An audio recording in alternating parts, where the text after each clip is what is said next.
고린도전서 두 번째 강의예요. 1장 부분인데요.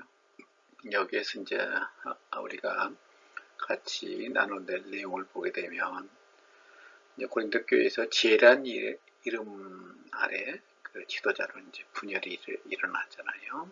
나는 바울파, 나는 그리스도파, 게르바파, 아볼로파, 그다음에 이제 바울파, 이렇게 네 개로 나뉘었던 그런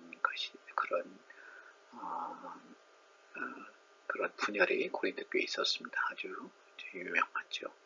그런데 이제 그런 분열들이 가지고 있는 의미가 무엇인가에 대해서 우리가 이제 생각해 보는 시간을 갖습니다. 그 다음에 이제 복음, 인간의 지혜, 모순이라는 거죠. 그래서 이제 인간이 가지고 있는 가장 궁극적인 지혜라 생각하는 거죠. 유대인의 특별히 그리스 사람들의 특징입니다.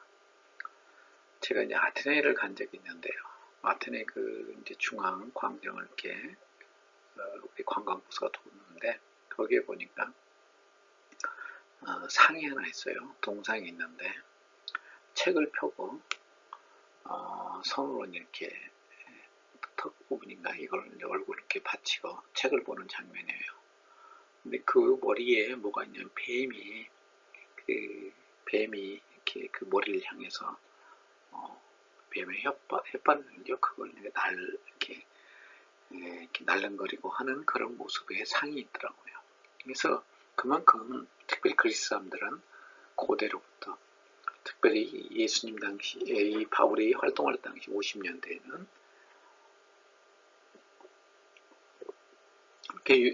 그리스 사람들의 어떤 지혜를 사랑하는 사람도 유명했습니다. 그래서 우리가 소피아라고 그래요. 그런 신도 있었어요. 소피아 신이라고 그러죠. 그래서 이제 그거에 이제 복음, 인간의 지혜와 십자가에 서로 이제 모순되는 그런 모습을 우리가 볼 수가 있게 되겠습니다. 우리가 이제 교회 안에서 종종 보게 되면 목사님들이 성도들이 도움을 주기 위해서 그런가 몰라도 설교 시간에 어떤 특별히 무슨 그 음식을 소개한다든가, 오늘날 유행하는 거 있죠. 건강에 대해서 설교적인 많이 껴넣어서 하는 경우가 있어요. 사람들이 솔깃하죠. 그런데 가능하면 교회 안에서는 설교적인 그런 얘기를 안 했으면 합니다. 예를 들면 성경은 예수 그리스도의 이야기와 거기에 따른 하나님의 말씀이 중심이 되어야 되지, 그런 어떤 세상적인 지식이 교회 안에서 설교와 함께 얘기되는 것은 옳지 않습니다. 우리가 유아를 사용하더라도 우리가 하나님 말씀을 보다 분명하게 이해하는 데 도움이 되는 예화해야 돼요. 근데 성경에 수없이 많은 설교 중에는 그렇습니다. 바울도 그렇고 고린도서 시험도 마찬가지예요. 많은 비유를 사용하고 있죠. 예수님도 마찬가지죠. 그렇지만 그런 모든 것들은 하나님 나라와 복음의 메시지를 분명히 하기 위해서 사용하는 것입니다. 그래서 인간의 지혜, 어찌 보게 되면 인간의 개발서 같은 게 참 많이 나와요. 우리가 어떻게 하면 세상을 보다 잘 살아갈 수 있을 것인가.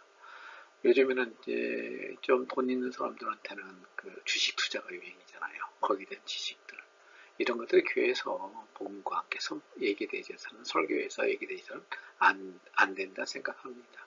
왜? 우리가 교회 안에서 하나님 말씀이 선포되어야 된 것도 있지만, 그런 지식들은 우리가 십자가의 지식, 십자가의 도와는 전혀 상관이 없는 것들이거든요. 그 다음에 이제 하나님의 어리석음이 고린도 신자들과 그런 관계성에 대해 얘기를 하고 있습니다. 그래서 하나님의 어리석음은 십자가입니다. 십자가가 고린도 신자들이 가지고 있는 그 잘못된 기독교에 대한 이해죠. 이런 것들과는 비교할 수 없다는 것이 바울의 주장입니다. 지혜라는 이름 아래 지도자에 따른 분열입니다. 형제들아, 내가 우리 주 예수 그리스도의 이름으로 너희를 권하노니, 우리가 같은 말을 하고 너희 가운데 분쟁이 없이 같은 마음과 같은 뜻으로 온전히 합하라. 내 형제들아, 근로의 지편으로 너희에 대한 말이 내게 들리니 곧 너희 가운데 분쟁이 있다는 것이라. 내가 이것을 말하거니와 너희가 각각 이르되 나는 바울에게, 나는 아볼로에게, 나는 게바에게, 나는 그리스도에게 속한 자를 한다는 것이니, 그리스도께서 어찌나 아니었느냐? 바울이 너희를 위하여 십자가에 못 박혔으며 바울의 이름으로 너희가 침례를 받았느냐? 나는 그리스도 가요 외에 너희 중 아무에게도 내가 침례를 베풀지 아니한 것을 감사하노니 이는 아무도 나의 이름으로 침례를 받았다 말하지 못하게 하려 함이라. 내가 또한 스테바나 집 사람에게 침례를 베풀었고 그 외에는 다른 누구에게 침례를 베풀었는지 알지 못하노라. 그리스도께서 나를 보내시면 침례를 베풀게 하려 하심이 아니요 오직 복음을 전하게 하려 하심이로되 마을의 지혜로 하지 아니함은 그리스도의 십자가가 헛되지 않게 하려 함이라. 이 단락은 세 가지 목표를 가지고 기록되어졌습니다. 도입부 역할을 하고 있고요. 그 다음에 조치에 필요한 문제와 문제의 본질과 정보의 출처를 밝히고 있습니다. 그 다음에 변증을 제공하고 있습니다. 이렇게 이제 고린도 교회에 있던 분당의 문제는 실학적인 관점으로 전환을 하고 있죠.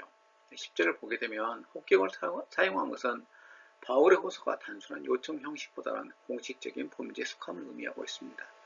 그래서 형제된 고린도 교인들의 율법이 아닌 그리스도 안에서 은혜에 대한 반응으로 복음으로 그들의 행위를 바로 잡도록 요구하고 있습니다.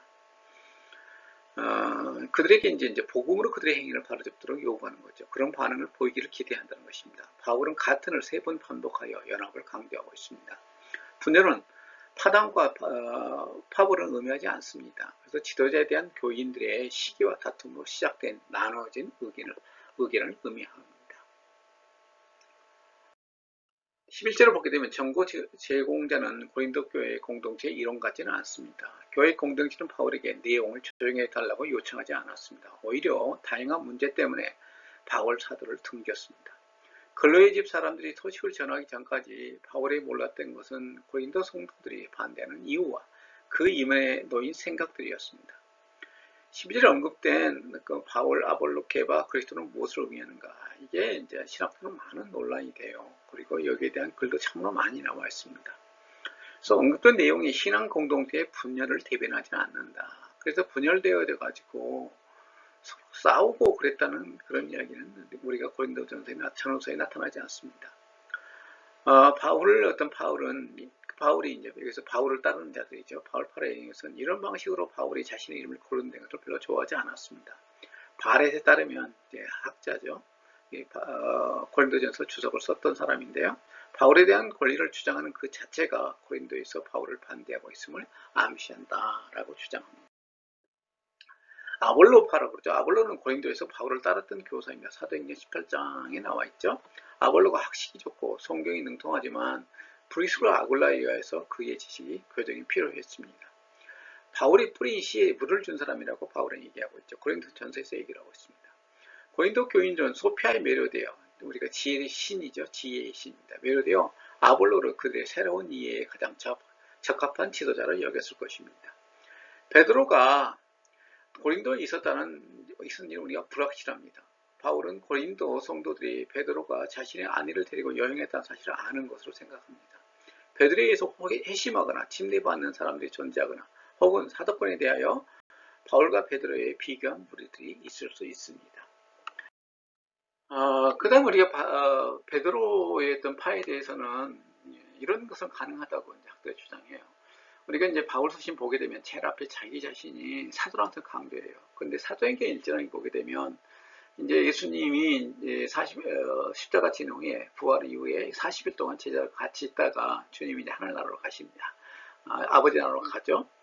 그리고 나서 이제 제자들이 남았는데 제자들이 모여서 기도하면서 뭘 결정하게 되냐면 가론 유다의 자리를 다시 메꾸는 문제가 초대교회 문제로 대두가 돼요. 그래서 그때 조건이 뭐냐면 맨 처음부터 우리 무리와 예수님의 어떤 사역을 같이 했던 자들이 그 조건에 속합니다.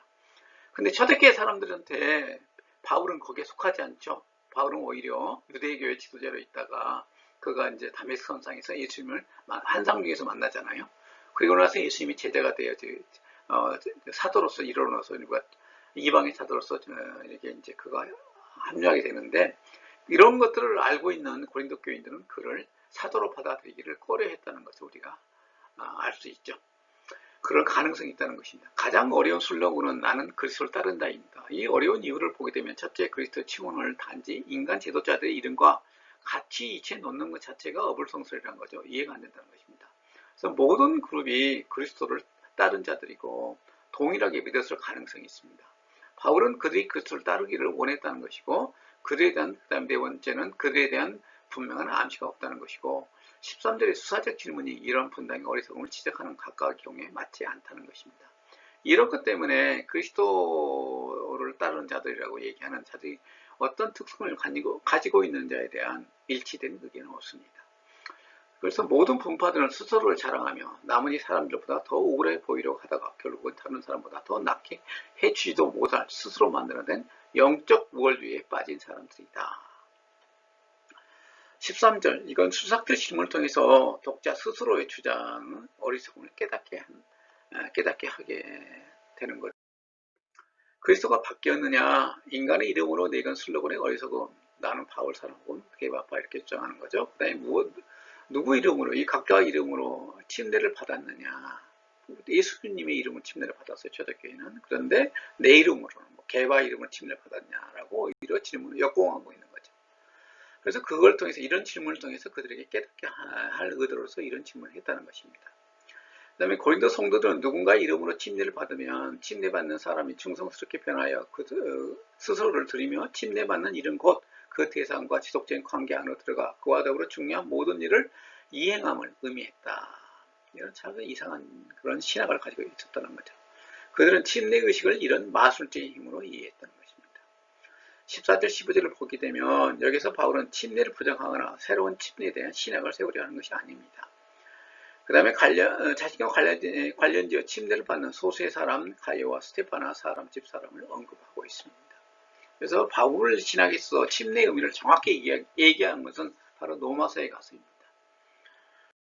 16절 감탄 사람 스테파나 집 사람들의 특별함을 의미하고 있습니다. 17절에 복음 선포와 침례를 분리하고 있습니다. 그러나 침례의 의미를 축소하려는 것은 아닙니다. 침례는 복음을 드러내 오지만 복음에 대한 신실한 반응으로 하나님의 중심적인 양상을 나타냅니다. 바울은 자신의 복음 선포가 말의 지혜에 의존한 것이 아니라고 한 것은 고린도 교인들이 말의 지혜에 의존하지 않는다는 표현입니다. 복음은 인간의 지혜의 모순 18절부터 2장 5절까지죠. 제란 이름 아래 고린도 교인들의 인간적인 자랑은 결국 복음의 본질에 영향을 끼쳤습니다. 이어지는 세 문단은 십자가의 메시지가 어떤 형태의 인간 지혜에 덧붙여 우월한 것으로 만들어진 것이 아니라 인간의 지혜와 절대적으로 타협할 수 없는 모순을 가진 것이라 주장합니다. 그래서 십자가는 어떤 무엇보다도 우월하고 다른 것들에 덧붙여져서 그것을 더 도와주는 그런 역할을 하지 않는다는 거죠. 그래서 우리가 특별히 목사님들 설교 중에서 조심해야 돼요. 우리가 잘못하게 되면 애화가 성경 본문을 잡아먹는 경우가 있습니다. 그래서 잘못하게 되면요, 성도들이 목사님 메시지 중에서요, 애화만 그런 경우가 있습니다. 그게 너무나 재미있고 너무나 임팩션하게 성도에 다가가게 되면요, 성경 본문이 의미가 상실되어지는 경우가 있어요. 중요가 떨어지는 경우가 있어요. 제가 들었던 설교 가운데 한 설교에 애화를 한 6편 사용하는 경우를 봤어요. 그렇게 보게 되면 성도들이 재미는 있겠지만은요, 그러면 설교 잘했다, 설교 잘 들었다 생각하는데 그들의 머릿속에는 애화만 남습니다. 그렇지만 우리한테 목사들이 복음 전하는 것은 성경 말씀을 전하는 것이에요. 명심해야 됩니다. 자, 하나님 어리석음, 십자가에 달리신 메시아. 십자가의 도가 멸망하는 자들에게는 미련한 것이요 구원을 받는 우리에게는 하나님의 능력이라. 기록된 바 내가 지혜 있는 자들의 지혜를 멸하고 청명한 자들의 청명을 폐하라 하였으니 지혜 있는 자가 어디 있느냐, 선비가 어디 있느냐, 이 세대의 변론자가 어디 있느냐. 하나님께서 이 세상의 지혜를 미련하게 하신 것이 아니냐. 하나님의 지혜에 있어서는 이 세상의 자기 지혜로 하나님을 알지 못하므로 하나님께서 전대에 미련한 것으로 믿는 자들을 구원하시길 기뻐하셨도다. 유대인은 표적을 구하고 헬라는 지혜를 찾으나 우리는 십자가에 못 박힌 그리스도를 전하니 유대인에게는 거리끼는 것이요 이방인은 미련한 것이로되 오직 부르심을 받는 자들에게는 유대인이나 헬라인이나 그리스도는 하나님의 능력이요 하나님 지혜니라. 하나님의 어리석음이 사람보다 지혜롭고 하나님의 약하심이 사람보다 강하니라. 바울은 여기서 구약을 인용하며 하나님은 선지자들의 예언을 십자가를 통해 이루시다고 주장합니다. 만물의 창조주요 보존자이신 하나님이 인간의 지혜와 계획의 산물인 자만의 종교를 선언하셨다는 것이죠. 그래서 고린도 사람들은 특별히 인간의 지혜와 지혜 이것을 굉장히 중요하게 생각했어요. 그런데 이런 것들에 대해서 이제는 이것들이 인간의 지혜를 통한 인간의 구원이나 그것이 힘을 상실하게 되었다는 것입니다. 마음의 구원을 원한 하나님의 계획을 스스로 꿈꿀 수 있는 인간은 아무도 없습니다. 오직 십자가에 못 박힌 메시아를 통해서만 가능합니다. 18절로 2절에서 바울은 두 부류의 인간을 제시하고 있습니다. 하나는 유대인과 이방인으로 과거에 자신에 속한 무리입니다. 바울도 여기에 유대인의 무리에 속했죠. 또 하나는 구원을 받는 우리에 속합니다. 바울에게서 십자가의 부활은 시대의 전환을 의미합니다. 하나님은 이것을 통하여 현 시대에 대한 심판과 정죄를 하셨다는 것입니다. 19절 십자가의 메시지는 하나님의 어리석음이 그가 말씀하신 것을 행하신 것, 인간의 지혜를 무효화하고 파괴하는 그분의 방식입니다. 이사야서 33장 10절의 인용을 통하여 경고하고 있습니다. 인간이 하나님보다 한 수 위를 차지할 수 있다고 생각하거나 또한 하나님이 인간만큼 현명해야 한다고 주장하는 것은 인간의 어리석은 생각이라는 것입니다.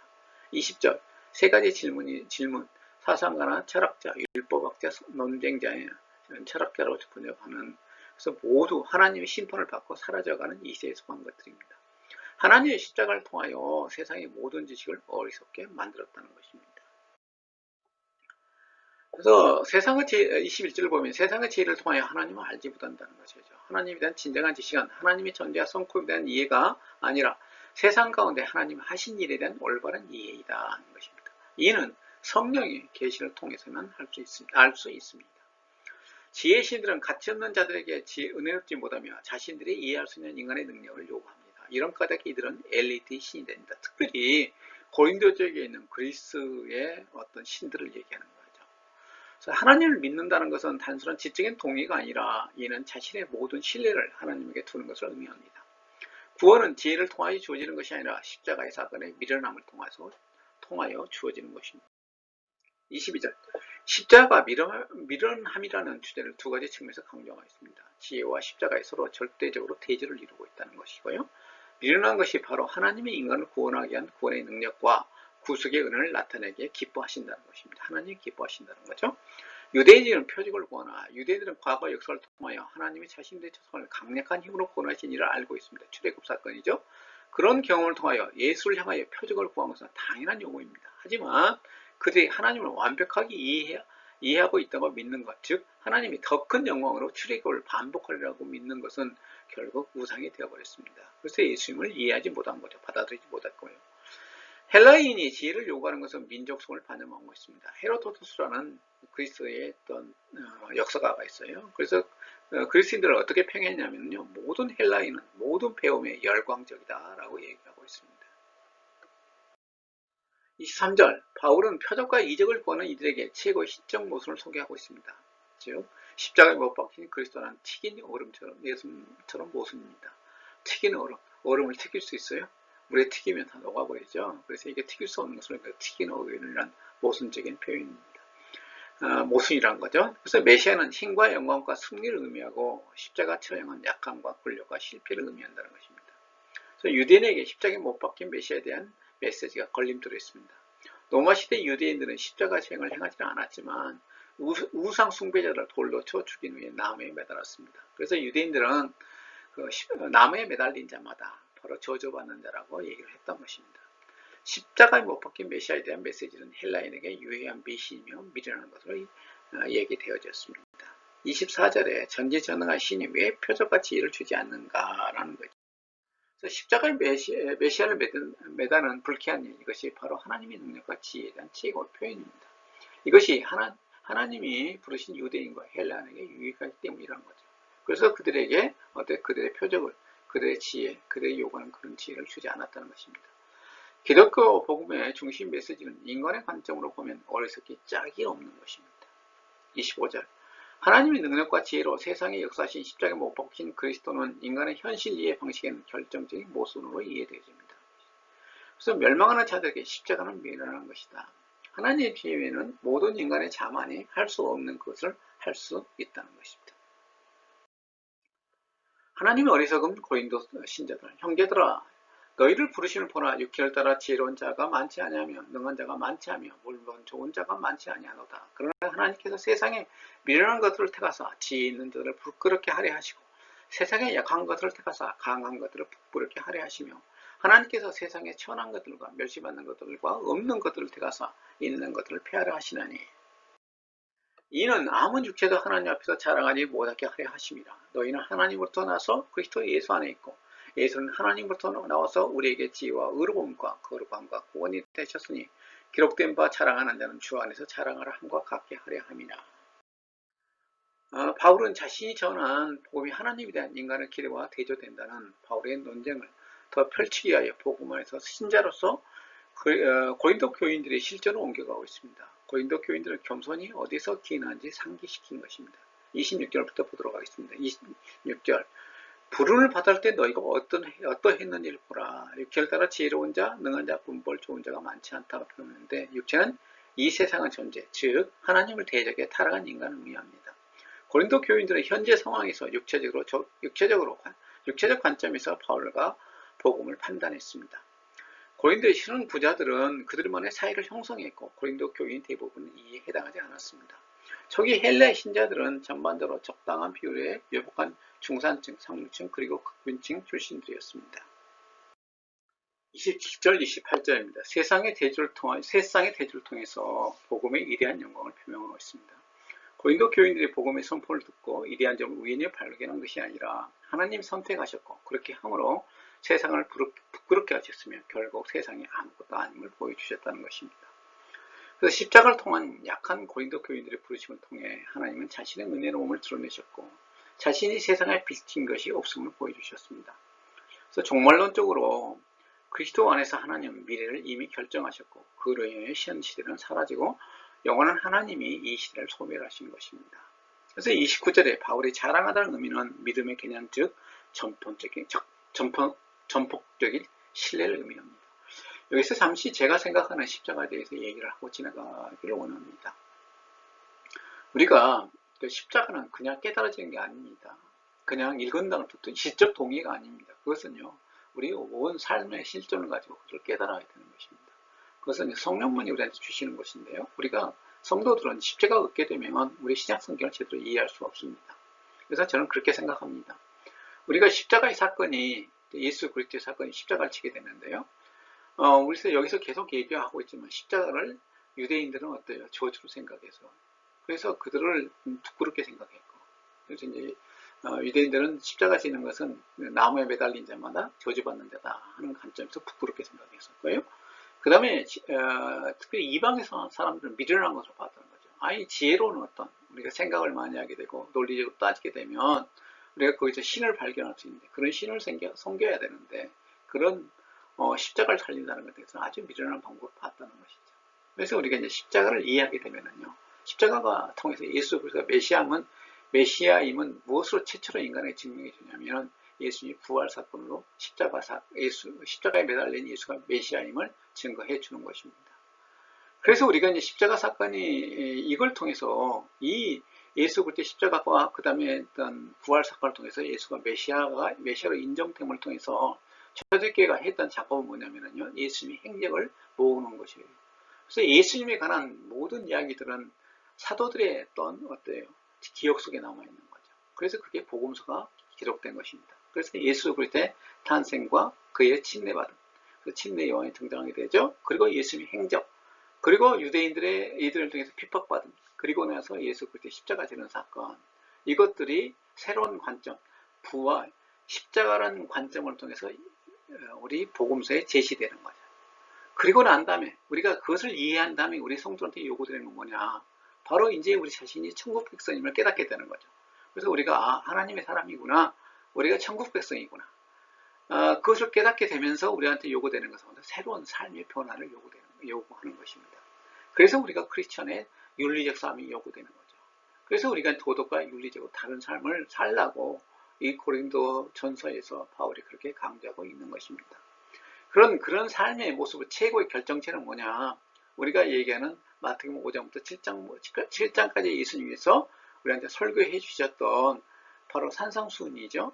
그 다음에 제가 생각하기에는 우리 크리스천의 삶에서 바울이 계속 요구되는 것 중에 결정판은 바울은 고린도전서 13장 사랑장이라 얘기되어 있습니다. 그래서 그런 사랑의 행위는 바로 성도들이 이 땅에서 살아가면서 최고의 천국 백성으로서 행할 수 있는 최고의 결정판입니다. 그래서 여러분들이 사랑장을 읽어보세요. 우리가 뭐 정말 지고지순한 것입니다. 그래서 이 땅에 있는 모든 것들은 사라지지만 결국에 그 사랑만은 남는다는 이야기잖아요. 그래서 우리가 사랑을 경험한, 하나님의 사랑을 경험한 우리 백성들 어떻게 살아가야 될 것인가에 대해서 바로 바울은 사랑장을 통해서 얘기하고 있어요. 그래서 그 레벨은 거기서 얘기하는 어떤 삶의 수준이라는 것은 우리가 로마서 5장부터 7장까지 얘기하는 산상수훈의 삶과 유사합니다. 그것이 제가 이제 성경을 얘기하고 가르치고 거의 30년 동안 생각하다가 얻어낸 결론입니다. 여러분들도 우리 성경이 특별히 십자가와 부활에 관한 이해는 확실히 가지고 있어야 됩니다. 만약 그것이 없게 되면은요, 누구를 가르친다든가 삶이 엉망이 돼요. 거기에 대해서 우리가 어떤 영향력이 없습니다. 삶이 변화가 없어요. 그래서 여러분들 예수 믿는 사람들 특별히 이 십자가에 대한 것들에 대한 확신이 여러분의 삶에 있기를 주님의 이름으로 축복합니다. 인간의 주를 전폭적으로 신뢰해야 합니다. 주의 자비 안에서 자랑해야 하며 다만 하나님의 약함과 미련함을 체현한 것을 우리가 드러낸다는 거죠. 체현한 것을 제외하고 자랑으로 삼는 어떤 모양도 폐지되어야 한다는 것입니다.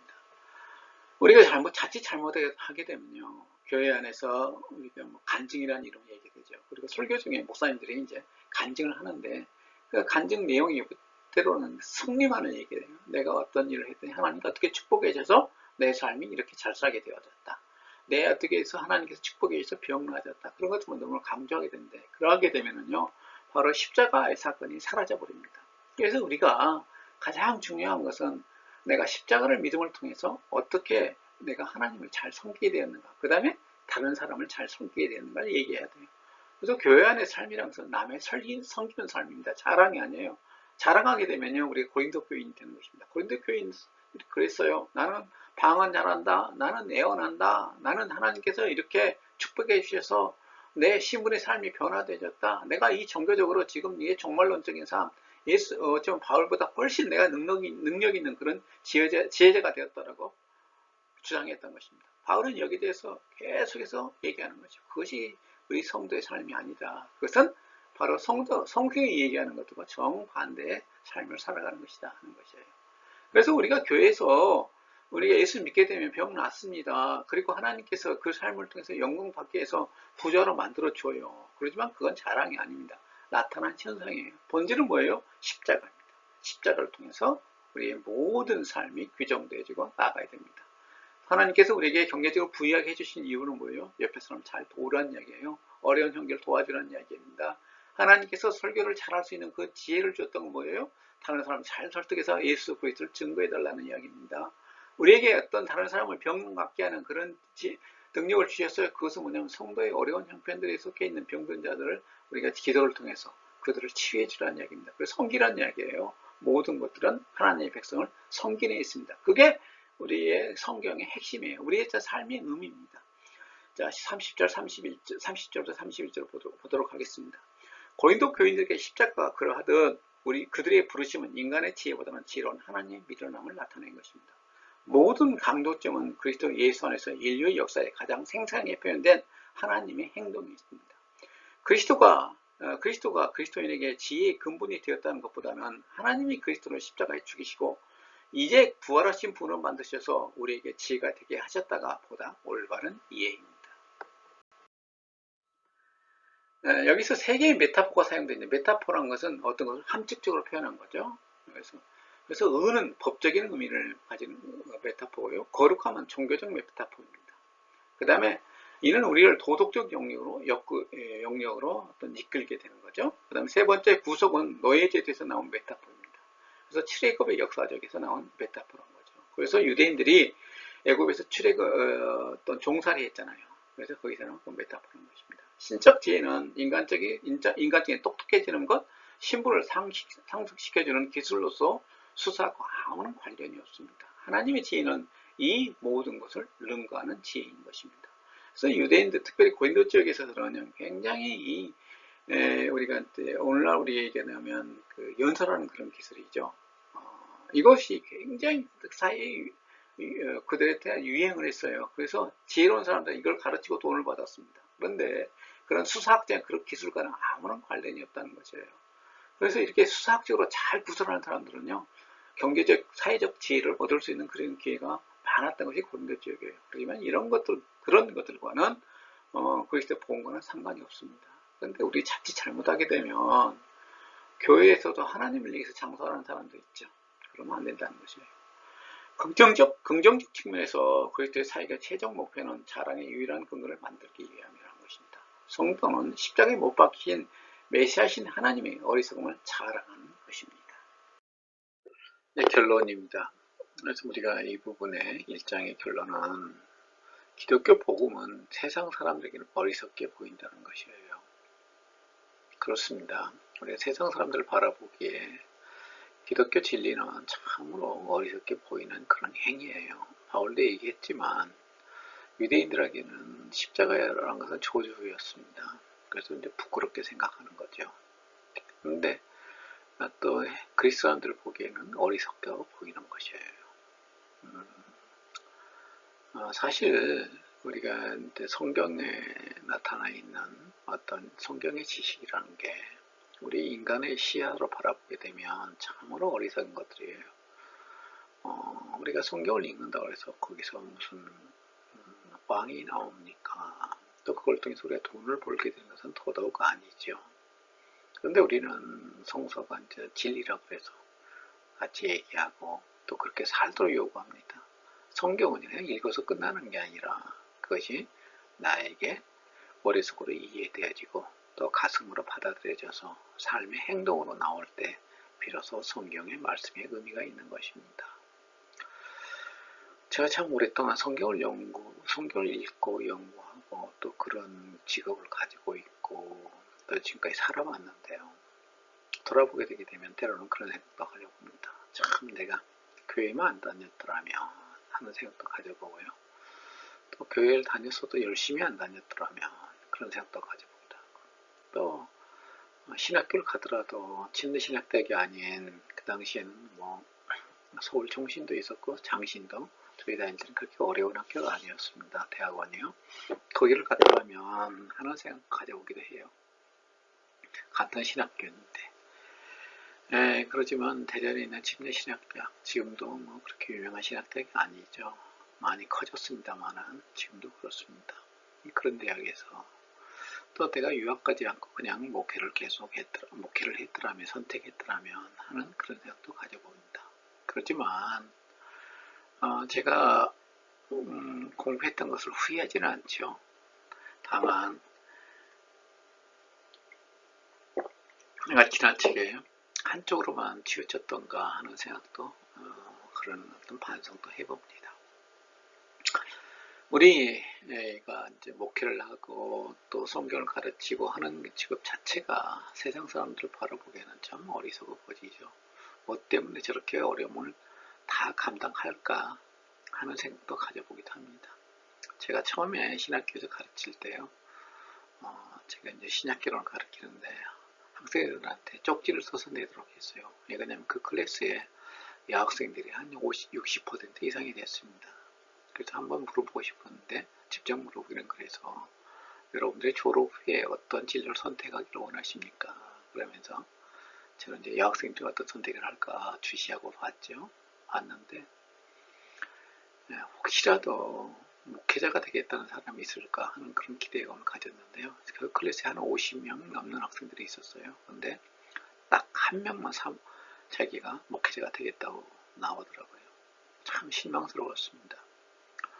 물론 학부 학생들이 해서 그랬는가는 모르지만 그 당시에 참 목회자의 길이 너무 어렵다 생각하니까 선택하지 않으려 했던 것 같아요. 그런데 신학교에서 이제 성경을 가르치는 거 정교수가 되게 되면 좀 낫겠죠. 하지만 그렇지 않고 저 같은 경우는 정말 힘든 것 같아요. 목회자보다 훨씬 힘든 것 같습니다. 마음고생이 참 심해요. 그래서 제가 이제 제가 가르친 학생들이 유학 가겠다고 저한테 상담이 오게 되면 목 말립니다. 가능하면 목회자로 살아라. 여기서 목회하고 지금부터 교회 개척해서 하게 되면 유학 기간 동안에 있었던 할 수 있는 그런 것보다는 훨씬 더 보람된 삶을 살 수 있다. 그 유학이라는 게 만만치 않다. 외국어 영어 좀 잘한다고 해서 가보면 네가 여기서 한국에서 배웠던 영어는 정말 그 다음 거기에 미국에 있는 중학생만도 안 되는 그런 실력이다. 그래서 그걸 극복하고 영어를 좀 하고 듣는다고 그러고 좀 쓰고 얘기할 수 있다 그런다고 해서 다 되는 거 아니다. 신학이라는 학문이 얼마나 우리말로 공부도 힘드냐. 그런데 그걸 영어로 공부한다는 거 너무 힘들다. 가능하면 그냥 한국 땅에 머물러서 여기서 목회하고 하나님의 부름에 충실하는 게 좋겠다. 그렇게 권합니다. 그래서 어떤 학생들은 또 거기도 받아서 유학에 대해 다시 한번 생각해 보겠다는 학생들이 있더라고요. 그렇지만 상당히 많은 학생들은 자기의 생각대로 또 행동에 옮깁니다. 그리고 나서 몇 년이 지났는데 연락이 없어요. 학위에 못 받는 거죠. 지금까지도 과정에 들어갔던 학생도 극히 소수입니다. 참 그렇게 해서 박사 받고 한국에 와서도 제 후배들도 그렇고 학교에 강사나 하고 하는 경우가 대부분이에요. 정교수가 되는 경우는 참 수가 극히 소수죠. 자, 하여튼 넋두리 했습니다. 유대인들은 나무에 달린 자마다 저주를 받는 자라고 생각했습니다. 이게 이미 민수기에 나와 있는 이야기죠. 유대인들은 그렇게 생각을 했어요. 제가 앞에서 이 부분에서 얘기를 했나요? 제가 이제 마가복음도 제가 이제 유튜브에 올리고 이 고린도전서 지금 올리기 시작을 했는데 유대인들이 그랬습니다. 만약에 신성모독죄를 저지르게 되게 되면요 돌멩이로 쳐 죽겠어요. 예수님도 돌멩이 맞을 그런 어떤 환경에 처한 적도 있었잖아요. 그런 것처럼 유대인들은 돌멩이를 들었습니다. 그런데 그 돌멩이에서 처음 맞게 죽게 되면요 그 사람을 나무에 매답니다. 그래서 그런 사람마다 저주받았다라고 구약 성경은 얘기하고 있는 것이에요. 그 다음에 헬라인의 삶의 최고의 가치를 지혜라 생각했습니다. 인간의 지적 능력을 십자가보다 더 높은 가치로 생각했던 우리를 초대교회에 위협했던 영지주의라는 게 있습니다. 그래서 영지주의에 대해서 신약 성서에 이제 최초로 언급된 것이 요한일서입니다. 그래서 육으로 오시는 예수는 이제 육으로 오신 거죠. 육신의 모습으로 오신 것을 거부하는 자마다 적그리스도라는 요한일서의 표현이 있습니다. 그래서 우리가 요한일서가 90년대에 기록되어 있다고 보는데요. 이 당시 이제 90년대를 처음으로 해서 영지주의가 아주 상당히 이제 체계화되고요. 그들에 대한 논리적 가치를 갖추게 됩니다. 그래서 영지주의자들은 기독교 안에 들어와서 이제 상당히 기독교 안의 수가 많아졌는데요. 2세기 중반에 영지주의 교회가 많이 생겨나게 됩니다. 그래서 그런 교회들이 정통교회를 압도해서 수적으로 더 많았어요. 그래서 이제 정통교회를 많이 또 위협할 정도가 됐는데요. 이 어떤 영지주의자들의 주장이 중요한 어떤 가연설이 있어요. 그들도 좀 여러 가지 주장을 했는데 그 중에 하나가 가연설이 있습니다. 그것은 예수님이 신이신데 신이 인간에 의해서 죽을 수는 없다.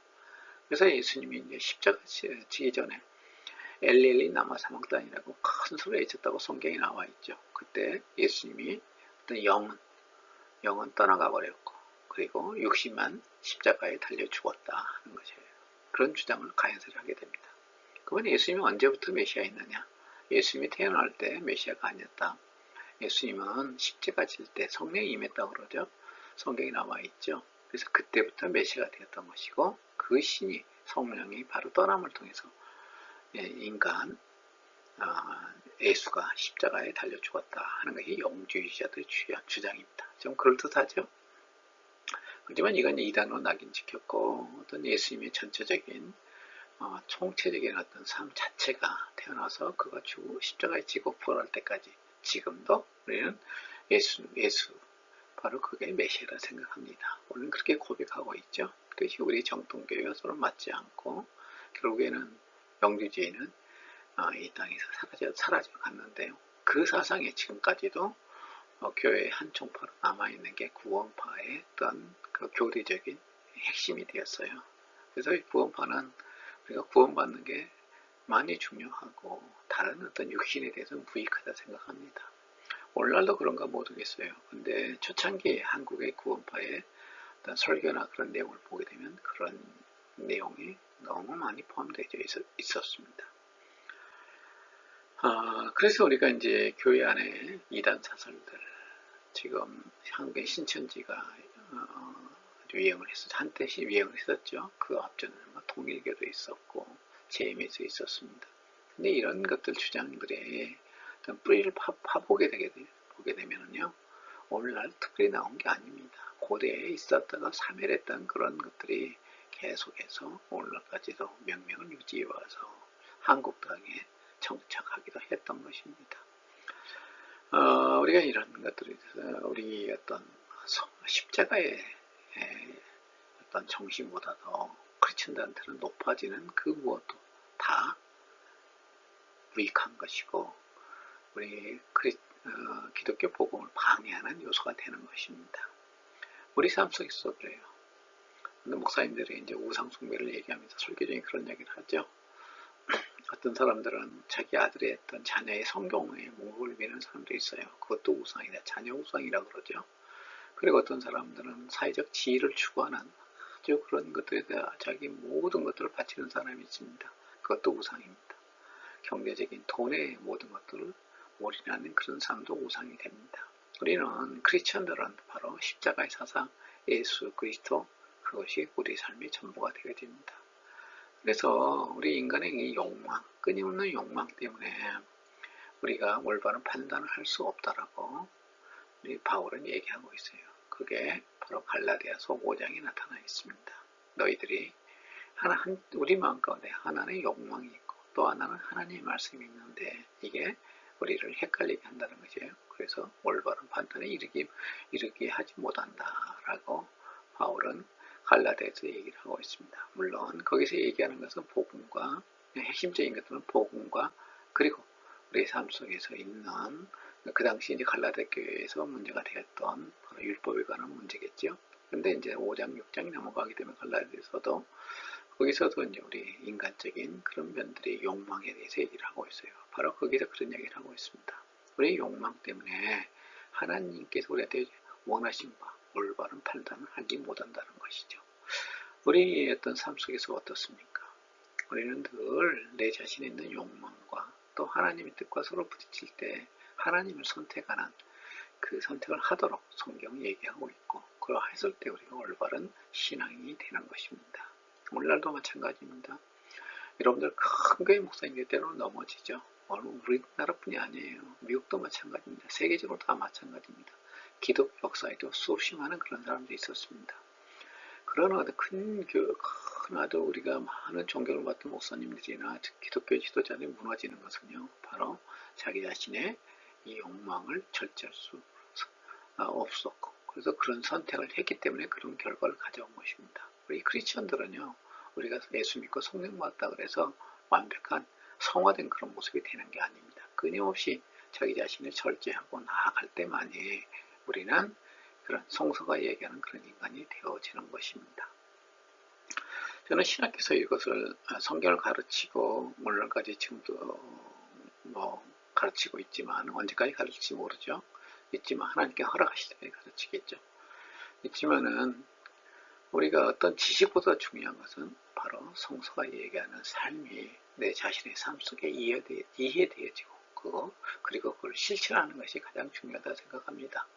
고린도전서 전체적으로요. 바울이 늘 고린도 교인들에게 경고하는 게 그것입니다. 너희들이 잘못 지금 삶을 통해서 마지막에 하나님께서 우리를 심판하실 때 너희들이 그 구원을 잃어버릴까? 바로 하나님께서 우리를 향한 거기에 대해서 이제 여러 가지 주장이 있지만 어떤 상급 하나님께서 우리한테 구원 이후에 주시는 하나님 나라에 들어가는 일을 잃어버릴까 하는 그런 염려가 있다라고 바울은 끊임없이 고린도서전에서 얘기하고 있습니다. 성도들도 때로는 여러 이유로 십자가보다 세상적인 지식을 보다 귀하게 생각하는 수가 있습니다. 사실 그래야 하고요. 그래서 어떤 교회 옛날에 어떤 그런 얘기 들었어요. 어떤 교회에서는 그런 제주도에 있는 어떤 교회에서는 유교 종교를 갖다가 그 교회에서 가르친다고 그래요. 그래서는 안 되겠죠. 성경을 가르쳐야 되겠죠. 근데 한국에서 꽤 유명한 목사님이셔요. 지금은 돌아가셨을 것입니다. 그 어떤 기독교 장로교의 목사님이신데 그분이 인터넷에서 우연히 그 설교를 제가 설교문을 보았는데 정말로 논어를 갖다가 그 성경 한 구절 딱 읽어놓고 나머지는 논어 강의가 90%를 차지하고 있더라고요. 그래서는 안 되겠죠. 우리는 세상의 어떤 지식보다도 어때요? 십자가, 예수 그리스도의 십자가가 보다 가치 있다고 믿는 자들이 성도입니다. 그리스도인이죠. 그렇지 않은 것은 그렇게 우리는 크리스천이 될 수가 없습니다. 그래서 기독교의 최고의 가치는 십자가입니다. 십자가의 도겠죠. 이것이 바로 오늘 우리가 읽었던 성서품 고린도전서에서 얘기하는 바울의 이야기입니다. 감사합니다.